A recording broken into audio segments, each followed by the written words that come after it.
Tiniyak ng Police Regional Office 13 na nananatiling ligtas at maayos ang peace and order situation sa Siargao Island sa kabila ng mga kumakalat na ulat sa social media tungkol sa ilang insidente.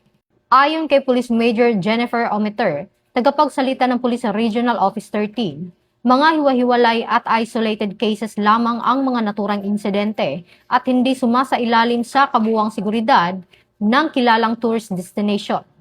Dagdag pa niya, agad nang natugunan ng kapulisan at mga lokal na pamahalaan ang mga nasabing pangyayari upang mapanatili ang kaayusan.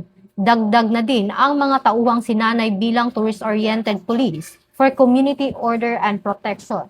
Samantala, sinabi ni Police Brigadier General Marshal Mariano Maestrado IV, Regional Director ng Police Regional Office 13, na pantay-pantay ang pagtrato sa lahat ng turista, anuman ang lahi o nasyonalidad, at patuloy ang pakikipagtulungan ng Police Regional Office 13 sa Department of Tourism para sa pagpapatupad ng Tourist Code of Conduct sa Siargao. Hinimok din ng kapulisan ang publiko na maging mapanuri sa mga hindi beripikadong impormasyon at suportahan ang kapayapaan at kaayusan.